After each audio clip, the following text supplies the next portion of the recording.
आपके मन में बहुत से सवाल उठते हैं जब आपका एम्ब्रियो ट्रांसफ़र हो जाता है। पहला सवाल कि क्या हमें जब तक प्रेगनेंसी रिज़ल्ट नहीं आता बेड रेस्ट लेना है? तो ये सबसे बड़ी गलतफ़हमी है। नॉर्मली हमारे सेंटर में एम्ब्रियो ट्रांसफ़र के बाद हम 15 मिनट के बाद पेशेंट्स को बोलते हैं कि वो घर जा सकते हैं। सवाल उठता है कि क्या घर जाएँगे तो सीढ़ियाँ ना चढ़ें, हम तो 3rd फ्लोर पे रहते हैं, सो आप बिल्कुल सीढ़ी चढ़ सकते हैं। कई बारी पेशेंट्स को बड़ा घबराहट होती है कि एम्ब्रियो ट्रांसफ़र हो गया तो अब मेरा ब्लैडर एम्प्टी नहीं हो सकता, तो नहीं, आप एम्ब्रियो ट्रांसफ़र के बाद आराम से जाइए वॉशरूम, यूरिन कर सकते हैं। नेक्स्ट सवाल उठता है कि क्या खाने में कोई परहेज़ रखें, किसी तरह का स्पेशल फल ना खाएँ, कोई सब्जियाँ खाएँ, कुछ ना खाएँ। सो आईवीएफ के बाद कोई ऐसी मनाही नहीं है।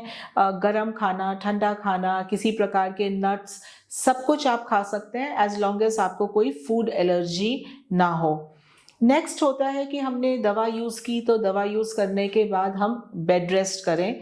सो ये अगेन ये गलतफ़हमी है। कोई भी मेडिसिन जो इंसर्ट करने को दी जाती है, आप उसके बाद एक्टिविटी करिए। सारी मेडिसिन्स मेल्ट होती हैं, कुछ बाहर आती हैं, इट डज़न्ट मैटर, बट वो अपना काम करती रहती हैं। क्या हमें बहुत सारी मेडिसिन्स चाहिए? नहीं। आई थिंक जितना अच्छा एक आईवीएफ सेंटर का रिज़ल्ट होगा, वो उतनी ही कम मेडिसिन्स आपको प्रिस्क्राइब करेंगे, क्योंकि प्रेगनेंसी अच्छे एम्ब्रियो से होगी, ना कि सिर्फ मेडिसिन से। सो बेसिक मेडिसिन्स चाहिए, बहुत बेसिक मिनिमल आपको सपोर्ट चाहिए, और जितनी आवश्यकता है बस उतना यूज़ करिए। एक्स्ट्रा मेडिसिन्स आपके बॉडी पे नेगेटिव असर लाएंगी, तो ये नहीं सोचिए कि हमें कम मेडिसिन्स मिली तो हमारा प्रेगनेंसी रेट कम हो जाएगा, या एक्स्ट्रा मेडिसिन्स देने से हमारा प्रेगनेंसी रेट बढ़ जाएगा।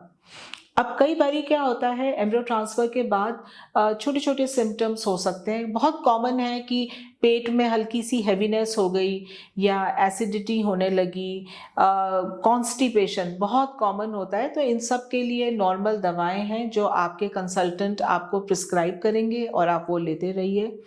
अब इसीलिए कहा जाता है कि आप अपनी नॉर्मल एक्टिविटी करिए, सो दैट आपकी इंटेस्टाइनल मूवमेंट ढंग से चलता रहे।